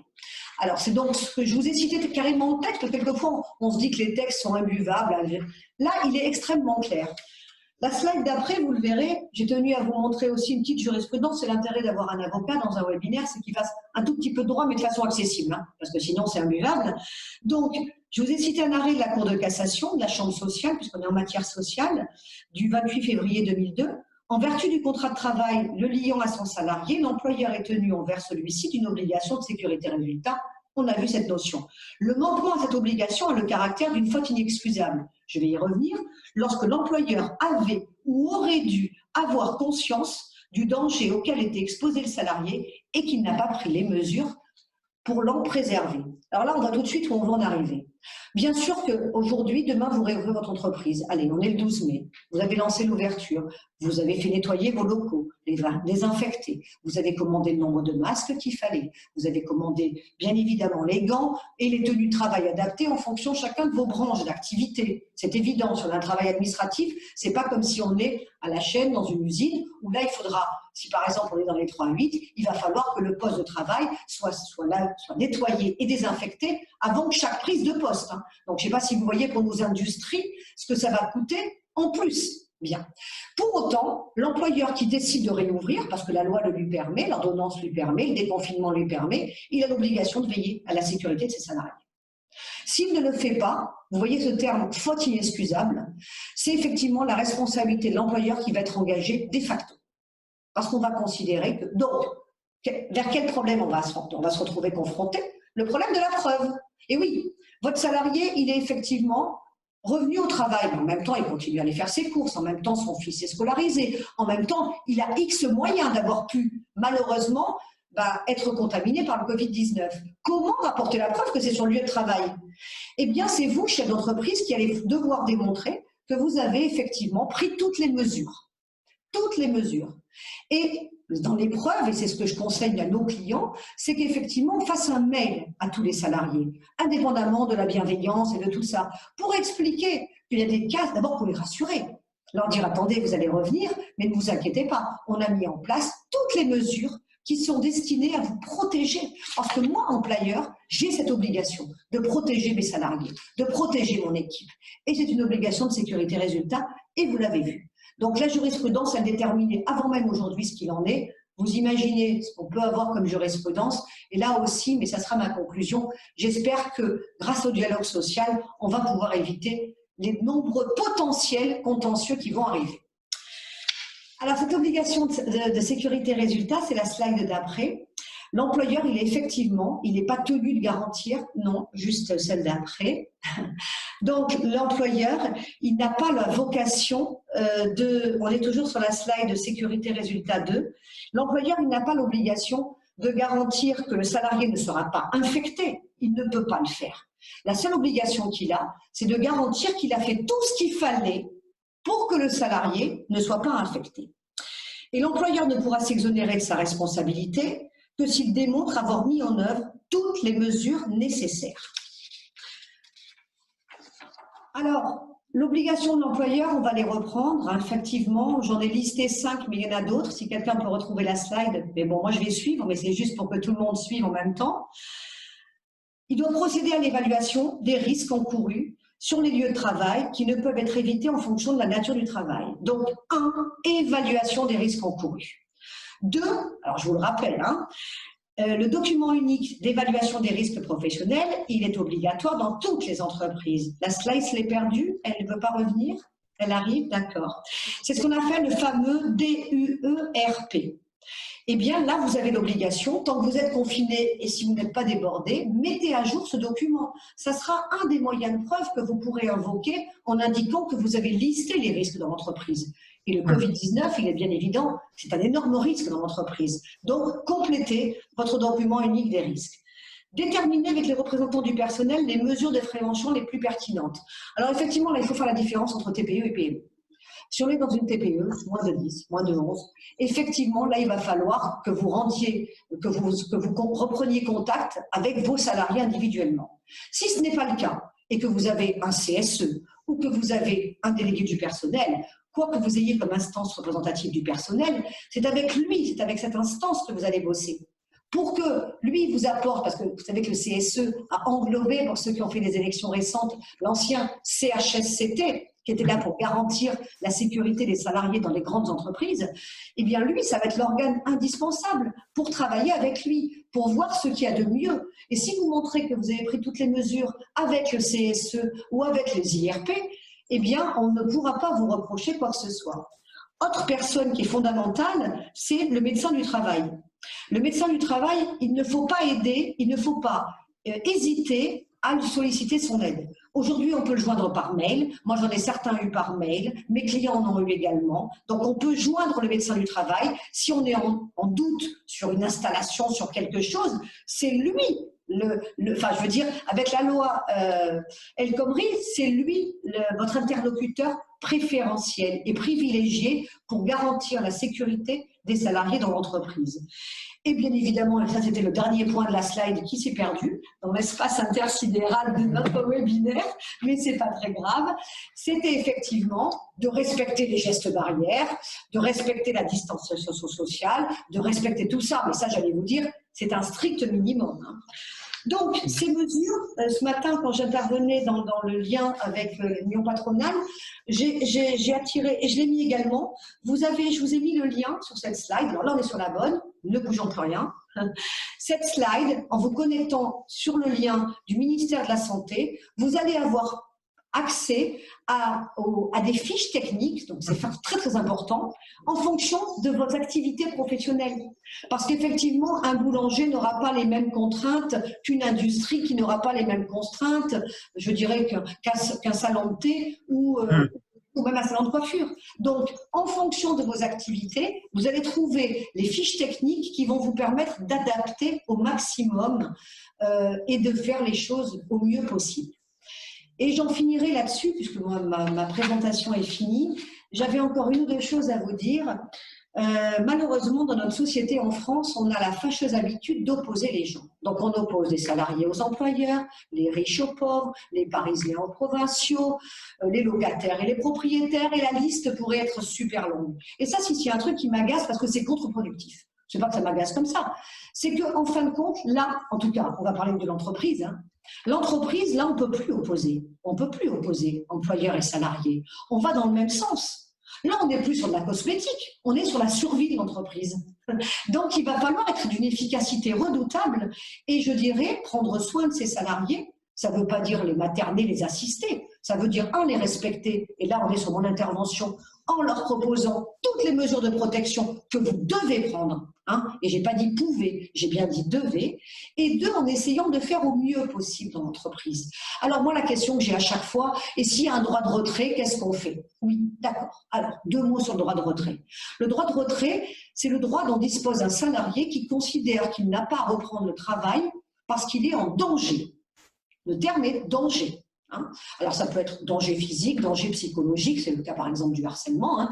Donc effectivement, il a le droit de dire je pose mon droit de retrait et je refuse de travailler et je ne viens pas et vous n'aurez pas le droit de me licencier pour ça parce que j'ai une protection liée au droit de retrait. Donc les questions que j'ai eues depuis une dizaine de jours, c'est comment on fait à savoir? Comment on fait à savoir? Les seuls qui seront habilités à déterminer si le droit de retrait était légitime ou pas, ça sera les tribunaux. Appréciation souveraine, première chose. Deuxième chose, effectivement, si vous avez pris toutes les mesures, si le salarié, entre guillemets, j'allais prendre volontairement un excès, hein, qui est pas loin de la provocation, il est hypocondriaque et il a la trouille de venir. Donc là, effectivement, c'est sa problématique. Si vous pouvez rapporter la preuve que vous avez pris toutes les mesures, que vous avez fait désinfecter le lieu de travail, qu'il y a des masques, qu'il y a des tenues de travail adaptées, qu'il y a du gel hydroalcoolique, qu'il y a tout ce qui a été possible, que la distanciation, qu'ils ne seront pas 8 à travailler dans 3 mètres carrés. Si vous avez pris toutes ces mesures, le droit de retrait, sauf si j'oublie un événement maintenant, ou un élément qui serait rapporté à la connaissance de l'employeur, il sera abusif. En revanche, si vous n'avez pas pris toutes ces mesures, il est évident que ça pourrait être légitime. Donc, pour éviter ces confrontations, et on est toujours au même point, on n'a pas les moyens de se payer des confrontations là. Là, les entreprises, ça va être une hécatombe. Et les professions libérales, c'est pareil. La profession d'avocat, on sortait de 2 mois et demi de grève, c'est catastrophique. Il y en a 28% qui envisagent d'arrêter, 10% qui envisagent de prendre leur retraite. C'est une catastrophe absolue. Et on n'est pas les seules professions. Je pense à toutes les professions paramédicales, les professions libérales, certains artisans qui n'ont pas pu travailler du tout. Donc la seule solution, c'est justement d'aller dans la concertation, dans le dialogue social, si on n'a pas de représentation d'IRP dans la boîte, et bien de prendre contact avec tous les salariés par visioconférence, d'abord les rassurer, premièrement, deuxièmement leur dire tout ce qu'on a fait, troisièmement leur expliquer les conditions de reprise, et quatrièmement leur expliquer que leur travail aussi va permettre la continuité de l'entreprise. Parce que s'ils ne sont pas là, il y a très peu de patrons qui sont sans leurs ouvriers ou leurs salariés ou leurs cadres, ils peuvent faire avancer leur boîte. Donc on est bien un couple indissociable. Mais on est un couple indissociable et un couple d'ennemis. Je ne sais pas pourquoi, c'est pas comme ça en Allemagne. Alors je ne parlerai pas de la solution sanitaire, mais quand on voit les rapports des syndicats en Allemagne avec les organisations patronales, ça se passe différemment. Ça se passe dans le respect de la position de chacun. Ben là, il faut qu'on y arrive. On est au pied du mur. On n'a pas 6 mois. Là, il faut y arriver tout de suite. On n'a pas le droit à l'erreur. Sinon, ça va être dramatique. Les boîtes vont déposer le bilan. Les salariés vont tous se retrouver au chômage. On sait qu'en sortant de confinement, on a eu un tout petit peu, pour ceux qui n'ont jamais été au chômage de leur vie, soit parce qu'ils sont en activité partielle, soit parce qu'ils sont en profession libérale, soit parce qu'ils ont toujours travaillé. On ne savait pas ce que c'était de rester à la maison sans rien faire. Là, humainement, avec ce confinement, tout le monde a pu se mettre dans la tête de ce que c'est quelqu'un qui cherche un job et qui n'en trouve pas, qui tourne en rond parce qu'il reste à la maison entre des séries télé de plus ou moins bonne qualité. Donc là, c'est important que tout le monde puisse garder son travail. Ça ne sera pas le cas. Ça ne sert à rien d'imaginer le miracle. Mais en tout cas, si, main dans la main, avec un esprit de solidarité, les employeurs et les salariés essayent de gouverner cette entreprise ensemble, dans l'intérêt de la société, pas dans l'intérêt du patron, c'est ce que je disais ce matin. Il y en a qui disent « Non mais moi je ne vais pas faire ça pour mon patron, c'est un sale con », excusez-moi l'expression. Mais c'est pas là, on parle de sauver l'entreprise.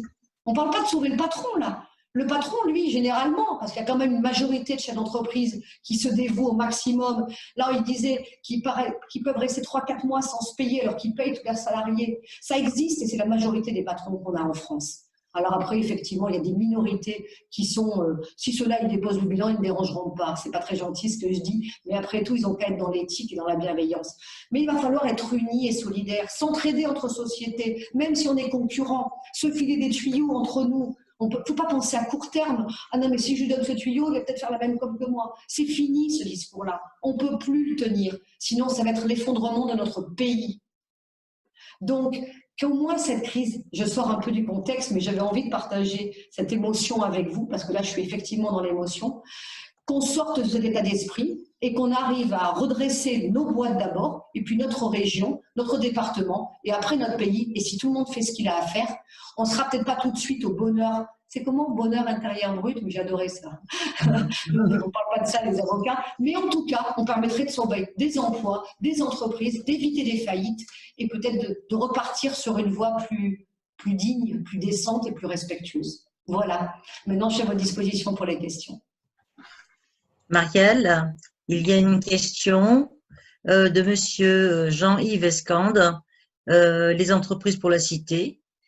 Il indique qu'il vient de la BNP Paribas qui développe depuis plusieurs années une politique de communication RSE avec notamment Antoine Cyr. Un de ses amis, chef d'entreprise à Cannes, lui a déclaré récemment qu'une TPE n'avait pas les moyens de mettre en œuvre une politique RSE. Que peut-on lui dire pour se mettre en ordre de marche? Alors, bon, bien évidemment, je ne partage pas du tout le point de vue. Alors, si on est de manière pragmatique, bien sûr que ceux qui ont pu faire appel à des professionnels et qui en ont eu les moyens, ce sont plutôt les grandes entreprises, mais pas toutes, loin de là. Mais certaines ont déjà avancé. Mais je pense que la politique RSE est tout à fait accessible aux TPE. Pourquoi? Parce qu'elles sont plus petites, elles sont plus agiles et donc elles seront plus réactives plus rapidement. Alors, combien ça coûte? Parce qu'en fait, on va tous avoir ce problème de coût. Aujourd'hui, et c'est là, je pense que si on rentre dans un schéma un peu plus vertueux, il y a des professionnels, moi je pense notamment à une jeune femme avec laquelle je travaille dans un autre groupement, hein, qui s'appelle Lorraine Corot, et Lorraine, elle travaille sur tout ce qui est développement de la politique RSE, et elle est spécialisée là-dedans, et je ne pense pas qu'elle prenne des fortunes, mais c'est le cas d'autres personnes, dont parmi nous, nos intervenants également. Donc, il faut demander des devis, parce que bien évidemment, il va falloir qu'on puisse payer, mais grâce au budget formation, je pense qu'il peut y avoir des solutions, hein, des échelonnements, mais c'est le moment, c'est le moment. Avec ce qu'on a eu comme alerte maximum, on est quand même... Alors moi je ne dis pas qu'on est en guerre, parce que ce n'est pas ma perception. Moi je dis on est en crise extrêmement grave. Et bien cette crise nous permet de rebondir, et de toute manière, il y a déjà des statistiques qui ont été faites, les entreprises qui ont déjà commencé à aller sur le schéma de la RSE, elles sont aujourd'hui beaucoup plus adaptées pour affronter la crise que les autres. Donc ça devrait motiver. Encore faut-il qu'il y ait peut-être un message des pouvoirs publics, parce que chez nous, tout arrive toujours d'en haut et redescend. C'est regrettable, mais c'est une réalité. Mais en tout cas, nous, entre nous, je dirais qu'au niveau local, on peut passer ce genre de message. Et moi, je crois que pour les TPE, c'est tout autant adapté que pour les PME et les ETI et toutes les autres grandes. Alors, il y a une autre question de Philippe Bansanares.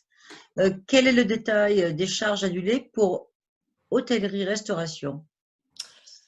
Alors, là, j'ai pas eu le temps de faire un PowerPoint, c'est sorti entre midi et 2. Hein. Alors, attendez, j'essaye de retrouver mes notes. J'ai pris des notes de partout, mais elles sont où? Alors, j'arrive. Alors, donc, comité interministériel, il y aura, d'abord, prochaine information, comité interministériel le 14 mai, pour relancer le tourisme. Là, on parle bien du secteur tourisme. Hein. Édition d'un guide de bonne conduite. Oui, parce que qu'est-ce qu'il faut nettoyer à combien? Enfin, on veut dire que pour la restauration, c'est encore plus compliqué. Hein. Annulation des charges confirmées pour hôtel, café, restaurant. Activité partielle prolongée pour eux. Fonds de solidarité porté à 10 000 € pour les entreprises CHR de plus de 20 salariés et de plus de 2 millions de chiffre d'affaires. Donc là, c'est vraiment, je suis désolée, généralement, j'ai le nom d'une ordonnance avec le numéro, avec la date. Là, c'est des informations et je voulais les partager avec vous qui ont été aujourd'hui. Je pense qu'on aura une communication officielle, notamment par les syndicats, hein, le syndicat de l'hôtellerie et de la restauration, qui est extrêmement actif. Hein, parce que chez nous, je crois que c'est 40% de notre PIB local. Donc, si on perd notre secteur du tourisme, c'est le département qui s'effondre. Donc, je veux dire, il faut les aider. Alors, j'allais dire un peu plus que les autres. Oui, parce qu'effectivement, eux, ils ont fermé leur restaurant 3 heures après. Leur stock, tout foutu. Ils ont pu heureusement partager avec leurs salariés. On leur dit, c'est déconfiné, mais pas vous. OK? Vous, on ne sait pas. Donc, ça veut dire aucune lisibilité. Alors là, au niveau anxiogène, toutes les plages, tous les gens qui ont acheté des concessions, qui ont des... Enfin, je veux dire, c'est absolument dramatique. Donc, il va falloir être encore un peu plus solidaire avec ce secteur-là. Et ce matin, il y avait une intervention, parce qu'on parle toujours, c'est vrai, des cafés, hôtels, restaurants, mais dans le tourisme, il n'y a pas que ça. Il y avait Anne Lenchinski ce matin qui parlait de la verrie biote, et elle disait que même si elle pouvait ouvrir, elle pratiquement, parce qu'elle, elle peut ouvrir, elle n'aura personne, mais personne. Donc, le tourisme, c'est pas juste, voilà, c'est aussi tous les beaux précaires de nos commerçants qui viennent à Juan-les-Pins ou à Villefranche du mois d'avril-mai au mois d'octobre. Ces gens-là, ils ont constitué un stock, ils ont acheté un stock. Bientôt, il y a les soldes qui arrivent. Enfin, je veux dire, il y a une série de mesures. Enfin, ça va être abominable pour eux. Donc, effectivement, on a prévu des dispositifs spécialement applicables au tourisme. Et c'est pour ça que je vous dis, et là, bon, je ne suis pas du tout politique, j'en ai jamais fait de ma vie, j'en ferai jamais, ça, je pense que je ne dis pas souvent jamais, mais là, je peux le dire. Mais en revanche, je pense que de manière pragmatique, les ordonnances et les décrets qui ont été rendus, on peut les critiquer, il y en a un ou deux qui se sont contredits à 15 jours d'intervalle, mais c'est facile. Mais en revanche, je trouve que, voilà, quand même, de façon ciblée, il y a des ordonnances qui ont été rendues pour essayer, pourquoi? Pour limiter les dégâts, pour limiter l'effondrement de notre économie. Alors, il y avait encore, il y a Philippe Pansanares qui dit, il y a aussi l'aspect financier, les banques, les assureurs. Oui, oui, alors bon, alors les banques, oui, les banques, alors deux choses différentes. Les banques, il y a eu énormément d'argent. On est le pays qui a débloqué le plus d'argent. Il faut savoir qu'il y a quand même, parce qu'on n'en parle jamais. Et l'autre jour, j'étais à un webinaire à Ubni ce matin. Et il y avait une dame que je ne connais pas, hein, qui était de la Maison de l'Europe et qui disait qu'on oublie de parler. Par exemple, tout le financement de l'activité partielle a été financé par l'Europe. Parce qu'on trouve là aussi tous les plus grands mots du monde à l'Europe. Mais tout ce que l'Europe fait bien, malheureusement, on n'en parle pas. Donc là, il faut savoir que ce pan de notre économie a été supporté par l'Europe. Et je pense qu'effectivement, il va falloir que l'Europe, on n'a jamais eu d'Europe de la santé, là, c'est le moment d'ouvrir les choses. On a tout un travail à faire, on vient de voir ce qui vient de se passer. Il faut qu'on en tire les conséquences. Du coup, j'ai oublié le début de la question. Je suis désolée. Je la reprends. Il y a aussi l'aspect financier, les banques, les assureurs. Alors les banques, est-ce qu'elles vont jouer le jeu? J'en sais rien. On sait, mais là je ne vais pas faire de la pub ou de la contre-pub, il n'en est pas question. On sait qu'il y a des banques qui ont été pour mes clients extrêmement réactives. On sait qu'il y en a d'autres qui en sont encore à poser la 5e ou la 6e demande de documents complémentaires. Bien, j'allais vous dire une chose. Aujourd'hui les banques, ça fait partie des secteurs d'activité qui travaillent énormément, comme la grande distribution. Donc, n'hésitez pas, je suis désolée, hein, votre banque n'est pas réactive, elle ne vous répond pas ou elle vous demande 300 millions, n'hésitez pas à regarder sur les réseaux sociaux, parce que là, ça communique bien, quelles sont les banques les plus réactives et de changer de banque. C'est tout. Si votre banquier, il vous demande 25 millions de documents dans une période pareille, c'est indécent. En revanche, je vais en profiter pour faire un petit point. On n'a pas parlé du PGE, le prêt garanti par l'État. Je pense que c'est fondamental, là aussi, parce qu'on dit tout et n'importe quoi. Donc moi, je vais juste vous donner mon conseil d'avocat. Il n'entraîne que moi, il n'y a que moi qui suis lié par cet avis. C'est la première fois dans votre vie professionnelle où vous pourrez faire un emprunt sans être caution personnelle. Parce que c'est la BPI qui contre-garantit, à part les 2 premiers mois. Et c'est un prêt qui est à taux 0,25, c'est juste le prêt de la contre-garantie BPI. Donc, après, si vous convertissez, que vous le mettez sur du moyen terme entre 1 et 5 ans, vous aurez un taux d'intérêt normal. Donc, ce que je veux dire, c'est que n'hésitez pas à faire appel à votre banquier. Ça, c'est pour la question banquier. Et s'il n'est pas réactif et qu'il vous demande à chaque fois un document supplémentaire, changez-en. Les assureurs. Bon, alors les assureurs, c'est autre chose. Ils ont mis 200 millions sur la table, ils ont considéré que, alléluia, tout était bien, c'était suffisant. Non, non, pas du tout. Alors, on a regardé les choses de l'intérieur. D'après ce qu'on a pu voir au niveau statistique national, on a 5% des contrats d'assurance qui prévoyaient, qui vont indemniser pour le Covid. Voilà, 5%. Donc, vous avez bien compris que c'est quasiment rien. Dans la plupart des contrats, ils vont indemniser si le chef d'entreprise, et qu'il avait un dossier perte d'exploitation, si le chef d'entreprise a personnellement été touché par le Covid, là, la garantie va jouer. Le reste du temps, par exemple, nous, ben voilà, on n'a pas personne, heureusement, pour mon équipe, personne n'a été touché. On n'aura aucune indemnisation alors qu'on a pourtant une assurance qui marche extrêmement bien. Alors les assureurs, ils ont été remis un peu sur le grill récemment, et notamment par le MEDEF qui les a un peu secoués, je crois, au niveau national, pour leur dire il va falloir faire plus. C'est bien 200 millions. En revanche, couvrir tout le monde, ça on sait déjà que ce n'est pas possible, ils n'ont pas les capitaux propres suffisants. Donc la question est réglée, ils ne pourront pas. Donc, entre eux, ce qu'ils ne peuvent pas faire, c'est-à-dire systématiquement prendre en charge tout le monde, et ne prendre en charge que 5 personnes, il y a tout là aussi, un milieu de choses acceptables. Sachez juste qu'il y a des négociations au plus haut niveau, il y a des organisations, des syndicats de banque, et pour les assureurs également, pour voir quel effort peut être fait pour, je dirais, abonder la solidarité nationale. Mais je n'ai pas plus de visibilité aujourd'hui. Est-ce que j'ai répondu à la question de la dame sur la faillite? Parce que du coup, comme c'est intervenu 20 minutes après… Alors, il y avait une question, j'essaie de la retrouver, sur la faillite.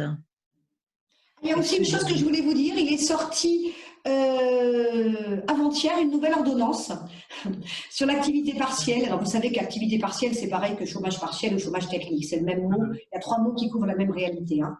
Donc, il y a une nouvelle l'activité partielle, va être possible d'individualiser l'activité. Donc, c'est une ordonnance du 22 avril, numéro 460, qui donc permet d'individualiser. Avant, ce n'était pas possible. Par exemple, il y avait, si on parle d'une PME, où il y a un secteur technique, les personnels administratifs. Dans le secteur administratif, il fallait qu'il y ait une unité de mise en activité partielle, et pareil. Voilà.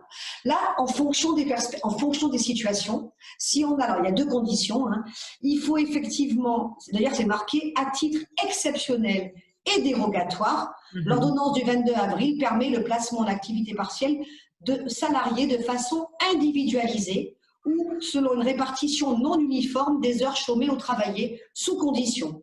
Donc, il est évident que là aussi, il faut avoir ou un accord d'entreprise ou un CSE. Donc là, ça veut dire, si je fais court, que pour les TPE, ce n'est pas encore tout à fait applicable. Voilà, sauf avoir un accord d'entreprise, bien sûr. Alors, merci Marielle. Encore une autre question. Comment faire pour limiter les faillites, les licenciements, la mise à l'écart de nombreux salariés entrepreneurs? Comment faire? Si je savais, je vous jure, je le partagerais avec vous. Je pense que faire confiance, déjà, tout le dialogue social dont on a parlé, je ne vais pas le recommencer, c'est fait. Y croire, faire confiance à son dirigeant, éventuellement l'intelligence collective, oui, moi j'y crois, j'avoue, je l'adapte dans mon entreprise, parce qu'on est un groupe de 10, 11, et on fait une fois par semaine, qu'il pleuve, qu'il vente, qu'il neige, briefing, on s'explique, certains peuvent avoir des idées que nous on n'a pas eues, enfin bref, bon voilà. Donc intelligence collective, ne pas avoir peur ou honte d'écrire à son dirigeant pour dire sur les réseaux sociaux, j'ai vu une initiative intéressante, ça pourrait peut-être être le cas pour nous. J'avais fait l'intervention sur la vente à distance. La vente à distance, ou par exemple pour les restaurateurs, la vente à emporter, c'est des alternatives pour essayer de faire un peu de chiffres et sauver l'entreprise. Et je pense que les salariés, surtout les salariés un peu anciens, qui ont de la bouteille dans la boîte et qui connaissent la boîte parfaitement, ils peuvent suggérer des idées qui peuvent permettre d'aider l'entreprise, ou alerter les réseaux qu'ils ont eux-mêmes pour sauver la boîte. Il n'y a qu'ensemble qu'on y arrivera. Sinon, on n'y arrivera pas. Après, éviter les licenciements. Je ne vois pas comment faire. Je ne vois pas comment faire. Tant qu'on a l'activité partielle, ça va permettre de, entre guillemets, baisser le temps de travail de tout le monde et donc de le répartir sans supprimer des postes. Mais, de toute manière, personne ne sait. Et là aussi, nos dirigeants ne savent pas. On ne sait pas si on aura une deuxième vague, pas une deuxième vague, si on va avoir un vaccin, si tel médicament. Moi, je ne comprends rien à ce qui se passe au niveau médical. Alors, je ne suis pas scientifique, mais nos dirigeants, ils ne sont pas non plus des scientifiques, ils ne comprennent rien. Donc, il va falloir, je pense qu'il va falloir agir de manière très progressive, en temps réel. On ne fait plus des projets à 6 mois, sauf dans certains domaines d'activité, d'industrie. Là, hier, on parlait d'industrie de la cosmétique. Et par exemple, l'industrie textile, il faut le savoir, ils étaient en grande baisse d'activité. Grâce à la fabrication de masques, ils ont remonté leur activité. Donc, il va falloir être ingénieux, agile, débrouillard, solidaire, système D. Et effectivement, il n'y a que comme ça qu'on peut limiter la casse, juste limiter la casse. Je ne sais pas si c'est la réponse, la question qu'on attendait de ma part, ou s'il manque un aspect technique droit du travail. Il n'y a pas d'autres questions en suspens. Oui, c'est bon, on me répond. De toute manière, vous allez avoir en lien nos présentations PowerPoint. Vous allez avoir l'adresse mail de Stop Burnout qui organise, et Margaret en est la présidente, et je la remercie pour l'organisation de ce webinaire pluridisciplinaire. En plus, très féminin aujourd'hui. Non, parce que j'ai une casquette, j'ai créé une délégation de femmes chez l'entreprise Nice Côte d'Azur. On est 50 aujourd'hui et on est super solidaires. Mais à part à cet endroit-là, c'est très rare. Généralement, je suis une des seules femmes. Là, je suis ravie, j'interviens avec 3 nanas à côté, je trouve ça super.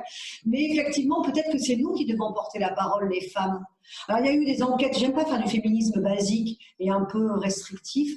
Il y a eu une enquête où on disait que dans les pays qui étaient dirigés par des femmes, la crise du Covid-19 avait été moins violente.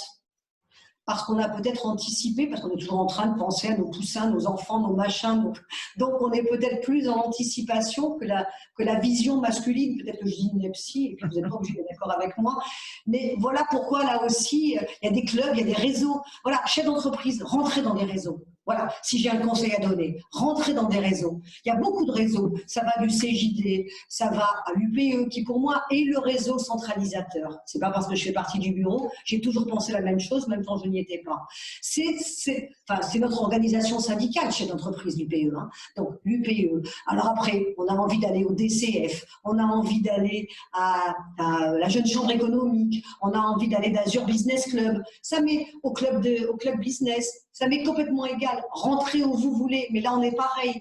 Le système de réseau va pouvoir vous permettre de faire du réseautage avec votre groupe et une solidarité va se mettre en place là aussi en renvoyant, parce qu'il y aura un facteur sympathie, bienveillance, et ils vont vous renvoyer des dossiers. Donc oui, chef d'entreprise, ne restez pas seul en tout cas. Rentrez dans des réseaux, faites-vous aider et je pense que c'est comme ça que vous aurez le moindre risque d'échouer. Il y a Philippe Manzanares qui dit en fait que la femme est l'avenir de l'homme. Et c'est un petit peu vrai. J'adore quand c'est un homme qui le dit. Ben oui, c'est vrai quand même. Mais ça ne m'étonne pas de Philippe, ça fait très longtemps qu'on se connaît. Et voilà. Et donc, je veux dire, c'est vrai qu'au niveau gouvernance, il va peut-être falloir là aussi voir des choses, hein, parce que 30%, on ne va pas partir sur un autre débat, mais une différence de 30% de rémunération entre les hommes et les femmes, ça relève du 19e siècle, ça. C'est plus possible aujourd'hui. La France, je crois qu'on passe à l'égalité en 2075.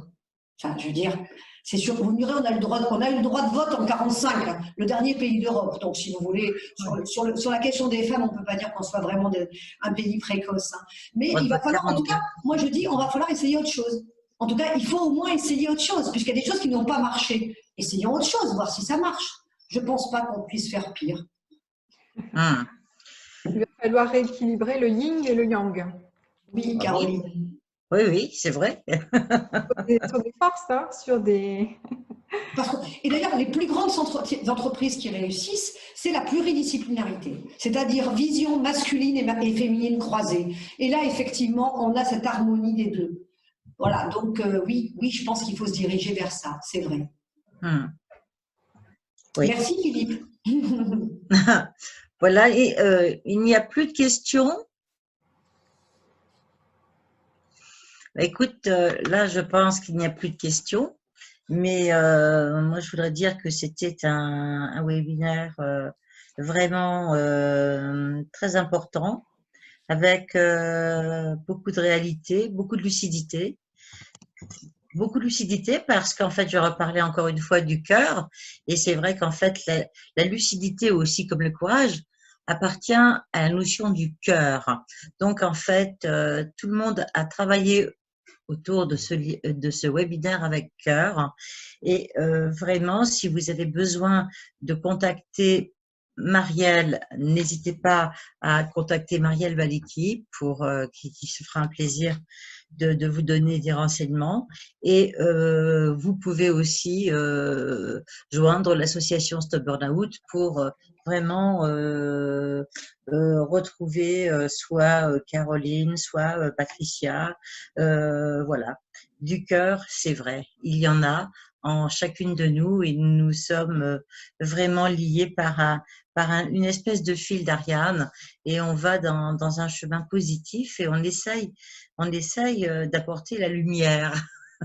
Voilà, donc on essaie de faire au mieux, et je voudrais remercier encore tous nos conférenciers qui ont été extraordinaires, et je voudrais remercier aussi la CCI à nouveau et l'UPE 06 de son soutien, car nous œuvrons auprès de l'entreprise et qu'au fond, on a besoin aussi d'être soutenu par les instances, par ces instances-là qui sont très importantes pour pouvoir sensibiliser un chef d'entreprise. C'est très important. Voilà. J'espère qu'on se retrouvera bientôt. Merci à tous et à bientôt, et plein de belles énergies malgré les difficultés. Oui. Merci à vous, et puis on reste évidemment à votre disposition. Hein. Comme vous l'a dit Margaret, vous avez les coordonnées de l'association et les coordonnées de chacun.